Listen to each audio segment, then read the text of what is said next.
Uh, Welcome, everybody. My name is Jonathan Chan. My presentation is about uh, listening to nature through calendars and cultural knowledge that's been passed down for generations, and how can we use that to as a template for the future.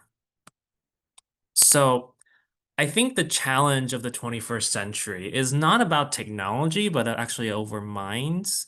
Uh, we have all the technology and structures needed to fix our problems. During World War II, the Victory Gardens produced 40% of all, food needs in the United States without increasing, an inch of land just through gardens in people's backyards. So, we don't need, you know, uh, hyper technology in order to feed us and to power our lives. And we don't need to invent, nuclear fusion in order to address the problems of today. So if we have all the technology and structures and need already, so what is actually important then? So I think the messaging becomes quite important. What are we saying about the future? What are we hoping to achieve in the future, right? What does it look like? Does it look like business as usual, or does it look like indigenous futures, African futurism, insert Solarpunk? And, obviously we're in the midst of climate change. And so we're told that, we need to achieve climate neutrality by all nations. And then the question becomes, whose responsibility is it to do this? Is it nations or is it people? And in the solar punk context, we're obviously thinking about how can we claim our own agency as individuals and communities. And then, of course, like just transition, are we talking all of this as a project of those in power, or, is this something that we can, do by ourselves? So I think we already talked about green capitalism. That's the dominant form of solution to climate disaster. So, what are we up against? So there is the message that, we need to urbanize for efficiency and then retreat from nature, what's called 30 by 30, to preserve 30% of nature by 2030. We're going to have AI and drone managed agriculture. We're going to have nuclear power to solve our energy needs caused by AI. So, like, if we unpack it, what it really means is that we want to remove and decouple humans from nature. We want to remove humans from agriculture and then decouple everyday humans from the recognizable sources of energy production and uses. And so, you know, is this really the best way in order to get humans to care about nature and also to address climate change? Because I think when we are alienated from nature and from the modes of production, I think we see issues. Um, and so I want to make the argument that traditional values are ecologically sound values. Our ancestors did not live centuries and millennia uh, in in disharmony with you know, uh, so I think traditional in the colonizing world usually implies antiquated, derisive, reactionary, homesteading, all that stuff. Many societies see traditions as grounding people in ecology, in community values, and harmony, and and also tradition is the responsibility of carrying on history. It connects people across past, present, and future. And coming from a culture that has 5,000 years of history and constantly references itself, it really wants to carry on that history, and it just really pushes that all the time. Um, and um, and if it's doing that, maybe there's something worthy to dig up in there. And for those decolonizing colonization advocates, you know, let's see the potential for actions, just like we talked about in the land acknowledgement. to stop the ongoing process of colonization and cultural erasure, and then restore what was in the past and is currently being done by people, by indigenous peoples now, and can we carry that forward into the future to bring us an ecologically sound world? So, uh, Chinese solar terms a UNESCO intangible cultural heritage. As defined by UNESCO, it is the things on the left, and I'm going to quickly summarize on the right. So, what is it? It's a way of dividing time, the year, into 24 segments, just as we divide the year in the Gregorian calendar into 12 months. You know, we're doing it in 24 in this scenario, and we're also linking it to observable phenomena like rainfall and heat, and also things like what kind of life is coming up and coming down. Geographically, it is tied to the Yellow River Basin, and for those who don't know, it's a temperate, monsoon-influenced climate around 35 degrees north, in China. And I specify this for a reason because it is not very useful down where my people are from, in near Hong Kong, where it's much closer to tropical. What is important about all this is that it's an integrated cultural practice. It involves understanding natural phenomena. It ties farmers to the cycles of the seasons. It tells you about food practices and about cultural traditions like festivals. And I think, what are traditions if not values? And also, uh, concentrated, uh, uh, jewels of past knowledge. So I'm gonna use one example of the 24 terms. So grains ripen. That's a very important thing to know, right? So it occurs in the Western calendar around May 20th to 22nd.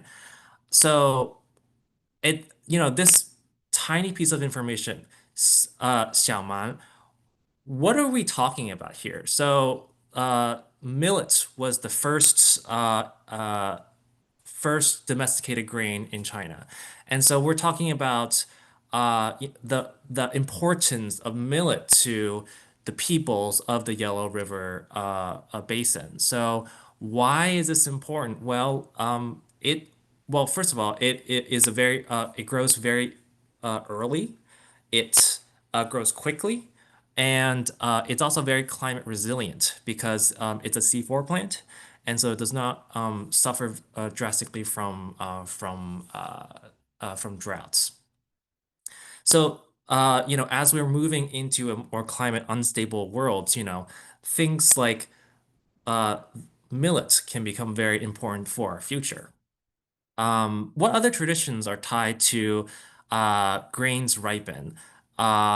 There is the tradition of eating bitter vegetables. And why are vegetables bitter and abundant in the fields at this time? It's because the bitter vegetables produce compounds that insects don't like to eat. But if as humans we know that they are edible and that they are abundant, then it provides food for us, right? So this little piece of information that right here it says 苦菜 xiu means that this is the time to eat bitter vegetables because one, it's good for you, and also it's abundant and important for your survival. It's also the other traditions celebrating the silkworm goddess. uh, if you've ever been to China, it is humid AF, and so knowing how to find clothing that is climate appropriate, silk, that's very important. And then, of course, there's appreciating abundance. You're about to have a whole bunch of abundance in millet, and so appreciating what nature is providing, which is a very important thing, when we think about how much thought we put into our agricultural systems. The fact that 1% of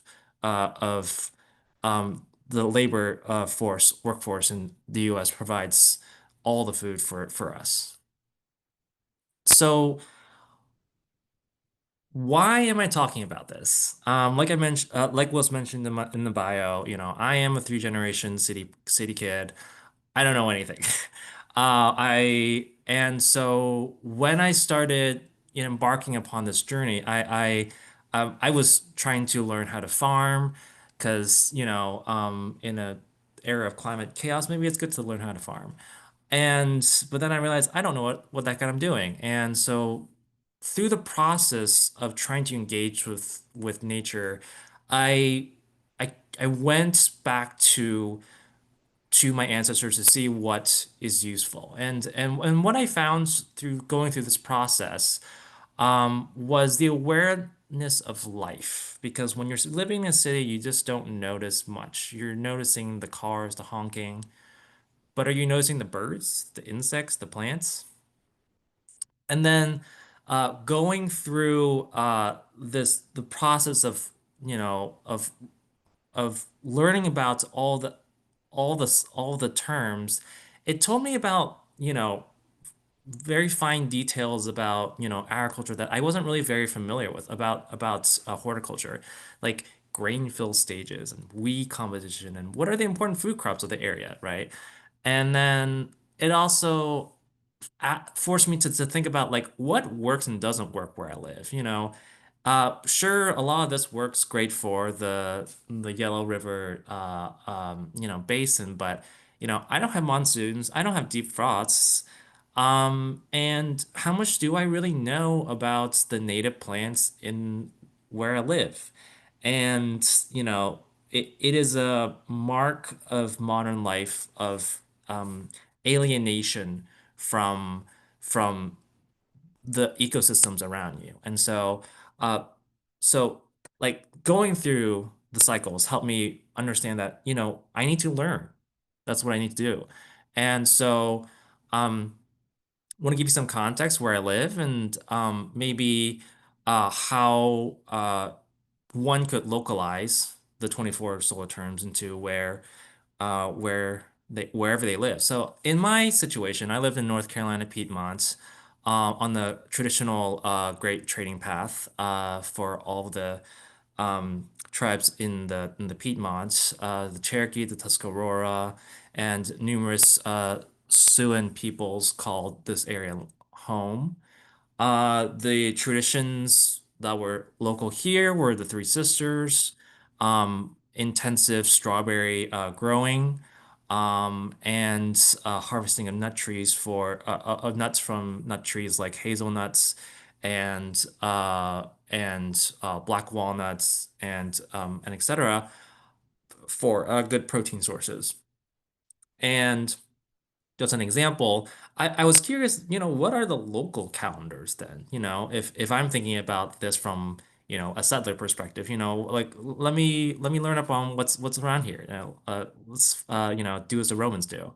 So the Tuscarora, along with other Haudenosaunee peoples, use a 13 lunar month calendar.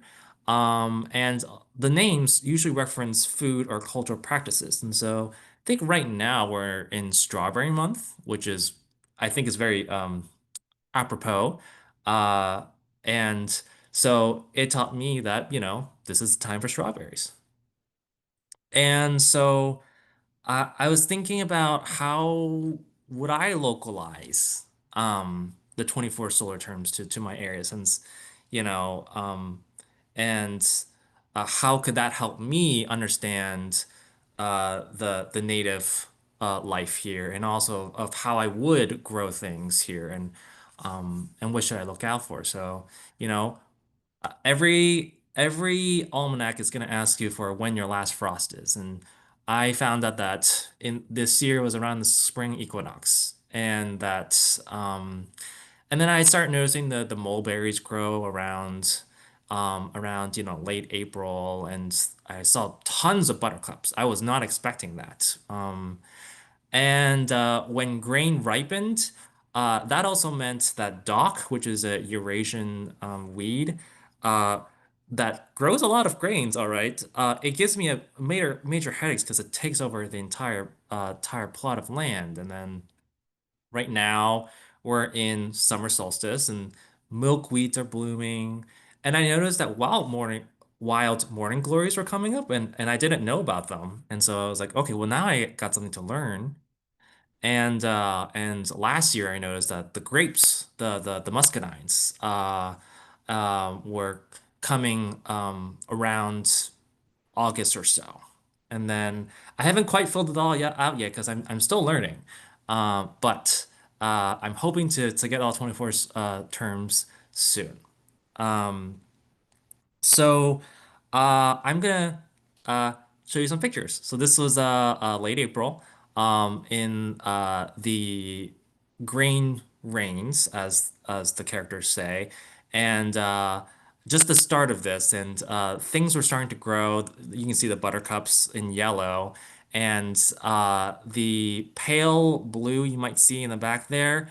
Those are rye that I planted, and you're gonna see right here in the start of summer that the rye is going fast. It is I'm trying to remember when this is. I think like mid-May.